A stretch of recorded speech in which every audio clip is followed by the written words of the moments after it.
Honor-based violence is a serious problem. It is a form of abuse that is often hidden from the public eye, making it difficult to address and eradicate. This type of violence is rooted in cultural, social, and familial expectations that prioritize the perceived honor of a family or community over the well-being and autonomy of individuals. It hurts many people around the world.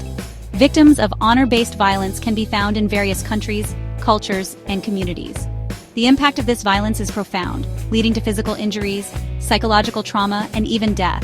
It is a global issue that requires a concerted effort from governments, organizations, and individuals to combat. This type of violence happens when someone believes a person has damaged their family's honor. The concept of honor can vary greatly between different cultures, but it often involves strict adherence to traditional roles and behaviors. When someone steps outside these expectations, they may be seen as bringing shame upon their family. Families may think their honor is damaged if someone disobeys them. This disobedience can take many forms, such as refusing an arranged marriage, pursuing a relationship with someone deemed inappropriate, or choosing a lifestyle that goes against cultural norms. The pressure to conform can be immense, and the consequences of defiance can be severe. This disobedience can be about who they marry, how they choose to worship, or how they choose to live. For example, a young woman may face violence for wanting to marry someone outside her community, or a person may be targeted for their sexual orientation or gender identity. The desire to control these personal choices is often justified by the need to maintain family honor. The family might use violence to punish the person they think brought shame. This violence can take many forms, including physical assault, emotional abuse, and even murder. In some cases, the entire community may be complicit in the violence, either by actively participating or by turning a blind eye to the abuse. This violence can be physical or emotional. Physical violence can include beatings, forced confinement, and even killings. Emotional violence can involve threats, intimidation, and constant surveillance. Both forms of violence are devastating and can leave lasting scars on the victims. It's important to remember that violence is never the answer. Addressing honor-based violence requires a multifaceted approach that includes education, legal reforms, and support services for victims. Communities must be educated about the harmful effects of this violence and encouraged to challenge the cultural norms that perpetuate it. Everyone deserves to be safe and respected. By working together, we can create a world where honor-based violence is no longer tolerated, and where individuals are free to live their lives without fear of retribution. It is our collective responsibility to stand up against this form of abuse and to support those who have been affected by it. Honor-based violence is often used to control people. Families may use it to make sure everyone follows their rules. They might believe that controlling their family members protects their reputation and helps to avoid shame. This can be especially true for women and girls. Families may and use violence as punishment. They want to send a message that dishonor is not acceptable. This can create a climate of fear and silence. Honor-based violence and gang stalking can be connected. Sometimes a family might ask others to help them control or punish someone. This group might follow the victim, threaten them, or even hurt them. The victim can feel trapped and alone. It's important to understand that this type of group behavior is wrong. Everyone deserves to live without fear of violence. Many people have been hurt by honor-based violence.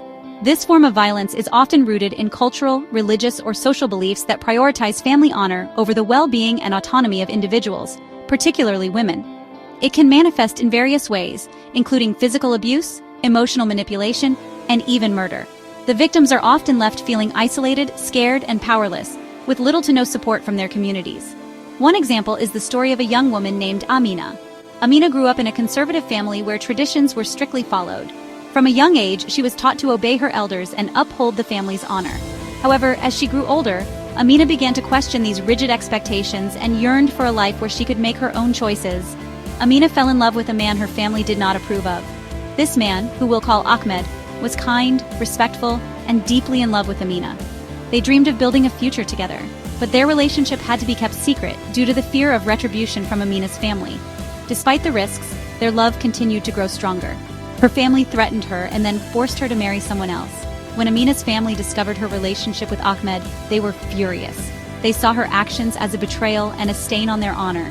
In a desperate attempt to control her, they threatened her with violence and ultimately forced her into an arranged marriage with a man she did not love.